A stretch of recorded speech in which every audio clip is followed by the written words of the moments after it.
Oolmaan kee dannuudhaa simmamee numuu inni duuba duubasi. Mootu kana maatii silaan darbamu sitaanan malee kaalessi. Osoo maatii dichuun darbee dhufee bubbee jabaaf qilleensi. Kaalessaa siinoolee leenca suusaa dhabuudha nyaatu bineensi. Oolmaan kee dannuudhaa simmamee numuu inni duuba duubasi. Mootu kana maatii silaan darbamu sitaanan malee kaalessi.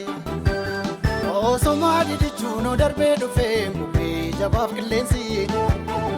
Kaalessaa siinoolee leenca jeeja'a dhabuudha nyaatu bineensi.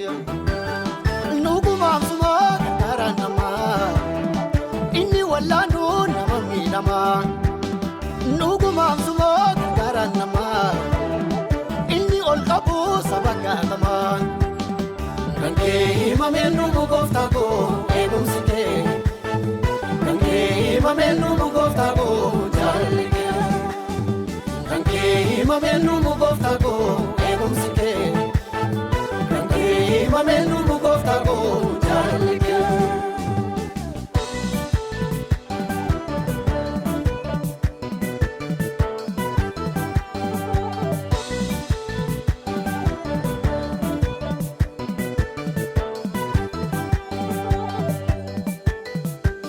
Haalaan keessa taa'uu mimmaan lolaafachaa. Irra deemaa dhuftee kun hin maluuf jecha. Haalaan keessa taa'uu dafqa lolaafachaa.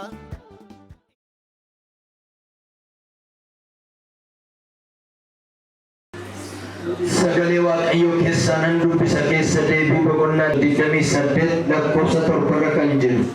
Diinonni keessa warri isin irratti ka'an isin duratti rukutamanii akka dhuman Waaqayyo hin godha. Karaa tokko isinitti hin dhufu, karaa torba isin hin baqatu. Yaa Waaqayyo galanni siif haa ta'u. Yaa Waaqayyo maqaan kee haa eebbifamu. Bara baraan eebbifami. Bara baraan ulfaadhu. Kabajame yaa Waaqayyo. Ulfaadhu yaa Waaqayyo. Sagalee kee nutti dubbadhu. Waaqarraa nu ergi dubbii kee. Kanaan kan mormu seetan na rukutamu. Hidhaa saba kee hiiki. Ba'aa fidee kan dhufe haa hiikamurra. Dhukkubsataa fidee dhufe fayyisee haa galu. Fayyee haa galu. Nagaa argate haa ba'u. Nagaa Waaqa Abiraam Waaqa Yisihaaq jabaa Yaaqoob biraa isin irratti labsamu. Maqaa Yesuusiin ameen. Waaqayyo abbaa keenya guddaa galateeffadha. Akka mata dureen kan guyyaa irraa walii wajjin ilaallu. Aboomamuun eebba nama nyaachisa. Mata duree jedhu walii wajjin ilaalla. Aboomamuun eebba nama nyaachisa yookiin eebba mana namaatti fida. Eebba barakata mana namaatti akka inni fidu walii wajjin ilaalla. Har'a garuu abboomamuu eebba keessaa dhufu, ajajamuu eebba keessaa dhufu, sagalee Waaqayyoo irra deebi'ee nan dubbisa akkas jedha. Diinonni keessa warri isin irratti ka'an isin duratti rukutamanii akka dhuman Waaqayyo hin godha. Karaa tokko isinitti hin dhufu, karaa torba isin baqatu. Karaa meeqa? Karaa meeqa immoo dhufu? Yoo maal goone? Yoo abboomamne Waaqayyo ajajamne. Abboomamu jechuun sagalee Waaqayyoo dhaga'anii, dubbii Waaqayyoo dhaga'anii, yaada Waaqayyoo fudhatanii akka Waaqayyo nama geggeesse yookiin nama ajajetti yaada Waaqayyoo eeguudha. Abboommota Waaqayyoo amma abboommi baay'eetu jira.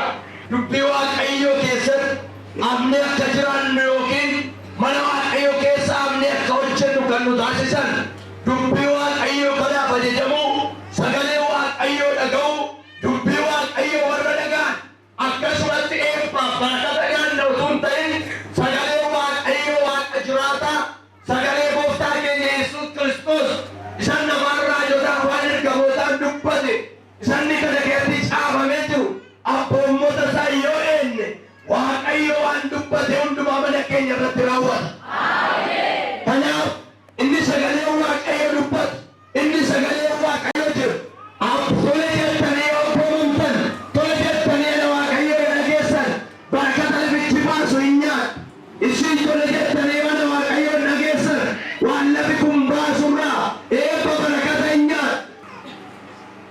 Yoo tolettanii eebba nyaattu yoo didee garuu wayyoo nu haa gargaaru.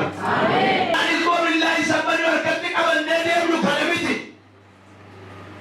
Billaahi isatti gajara kan jedha nama caakkaa jirti hin jiru miti billaahi. Inni gooftaan keenya Yesuus Kiristoos dubbatu sagalee isaati. Sagalee isaa billaadha, burruusa, billaadha kan namatti qarabee caala. Yoo deebi'ee hin mura, yoo gad deebi'ee hin mura, diina kee haa muru malee. Yoo akkas deebi'ee hin kuta, yoo akkas deebi'ee hin kuta. Sagalee isaa maal jedha? Waraana hojjinee? Billaadha jedha. Sagalee Waaqayyoo jedha. Billaadhaa jedha. Billaa kan lamaan qaramee caala. Kana ammaa inni gara barbaadeetti mura. Dhagaa kana hojjeta. Magarsii Waaqayyoo dhagaa kana mura. Yoo akka deebi'ee mura, yoo akka deebi'ee mura, diina keessii ma muru. Dubbii Waaqayyoo dhageenye akka dubbii Waaqayyoo jedhu, akka sagalee Waaqayyoo jedhutti deebi'aa jirra. Iddoo jiru keessatti biyya jiraannu keessatti, mandala jiraannu keessatti, laga jiraannu keessatti, iddoo deemnu hundumaa keessatti, waajjira hojjennu keessatti, gabaa keessatti, lafa teenyutti, iddoo qabnutti, ajajamaa jirru namoo maal hojii keenya maal fakkaata? Hin abboomamna walla keenya dhaga'uun jiraannu keessa abboomamuun jira, toleechuun jira. Ina jedhamna laataa nun. Ina abboomamna laataa, hin dhageenya laataa dubbii Waaqaa. Dubbii Waaqayyoo dhaga'uu duwwaa miti. Namoonni baay'een hin dhaga'u garuu hojiirra nooshani. Hin faarfatu garuu akka faarfatan hin ta'ani. Hin lallabu akka lallaban hin ta'ani. Hin raaju akka raajan hin ta'ani. Abboomamaa eenyu abboomamuu hin danda'ani. Ajajamuu hin danda'ani. Sababiin yeroo baay'ee abboomamuun hin seexanii nu abboomamuu hin dandeessu. Sababiin yeroo baay'ee ajajamuu hin dandeenye seexanii ajajamee nama keessa nu ba'uu hin danda'u. Maaliif? Nutu ajajamne. Nutu waan odaa seexanaa qaqqabaa waan oollu. Nu yeroo baay'ee meeshaa seexanaati. Waaqayyo nu haa fayyisu amee jennu. Seexanni yeroo baay'ee meeshaa ishee nu godhattee nu hojjechifachaa oolti. Abboomamu kan nama dhawwu seexana. Waaqayyoo fi abbooman ta'in ajajamta yoo ta'e har'a sirrattan dubbata Waaqayyo kan nama kana dhiira keedha. Bakka isaan jiran ulaagaa isaan keessa jiran mandaraa isaan jiran Waaqayyoo dhiirota keessiidha.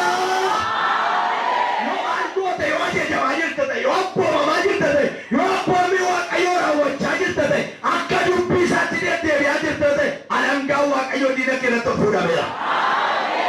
Akka dubbii isaatti deddeebi'aa jirtu taanaan immoo isaatti gara diina keessa abboomamaan jiru. Ani moo jetta taanaan ani moo warri ani moo Waaqayyo moo warra jedhantu caala. Warra ana moo hin galtu warri Waaqayyo moo ittiin lafa qabattu warra. Kanammaa abboomamuu hin abboomamnaa hin ajajamnaa mana hin abboomamnaa. Abbaa keenya haadha keenya dargaggoonni ni ajajamna abboomamuu beekna yoo akkas ta'e diinni keenya hin rukutamu ganama kana. Akkeetti ilaalu bisamee 8 lakkoofsa 1.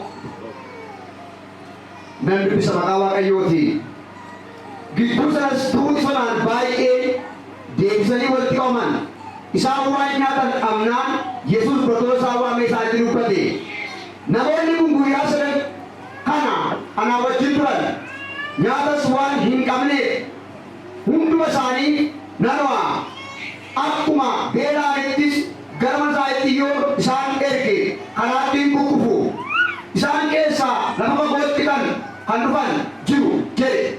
Barattoonni isaan immoo deebisanii akkamitti namni tokko as lafa onaa kanatti namoota kana hundumaa buddeena nyaachisuu danda'a jedhanii. Kana irratti inni buddeena meeqa qabdu jedhee isaan gaafate. Gaafannaan isaan immoo buddeena 7 jedhanii yommuu lafuma sana akka ta'aniif namoota abboome buddeenan 7 sana fuudhee Waaqayyoof galateeffache. Cabsees namootaaf akka dhiyeessaniif barattootatti kenne. Isaan immoo tuuta sanaaf dhiyeessan qurxummii xinnoo muraasa qabu turan Yesuus isas eebbisee namootaaf dhiyeessise. Namoonni sun nyaatanii quufan. Hurraan isaas hafee gundoo gurguddaa torba guutuu walitti qaban. Kana booddee inni namoota sana gad dhiisee namoonni sun immoo akkuma afurii turan. Achumaanis furtoon isaa wajjin bidiruu yaabbatee gara kutaa biyya Dalmaatiyaa dhaqee ameen. Waaqayyo si haa eebbisu. Isuma lafarraa yoo waa'ee Aboomamuun kan isin nyaachisu dubbachuu barbaade ta'e iddoo gad dhaqe. Isuma lafarraa foonumaaf isa hafuuraa duwwaa miti. Foonumaaf hin malee bartoota isaa wajjin osoo deemu namoonni guyyoota dheeraadhaaf wajjin deemaa turan achi turanii hin beela'an namoota kana Yesuus hin beela'an namoota kana. Namoonni kun beela'anii maalan godha nyaataniiti maal godha anaa kan fayyisu isoo dura gadi taa dhageessanii gattaa'ee qalbii jijjiirrateen kan gadi hin taa'u namni si'ana gaafuma haadha dhufu gattaa'ee yaa Waaqayyo galanni sii haa ta'u jedhu gaafuma gad dhufee gattaa'u ijisaa Maajota maal jedhanii galas gattaa'anii qalbii jijjiirratu galateeffatu gattaa'e Yesuus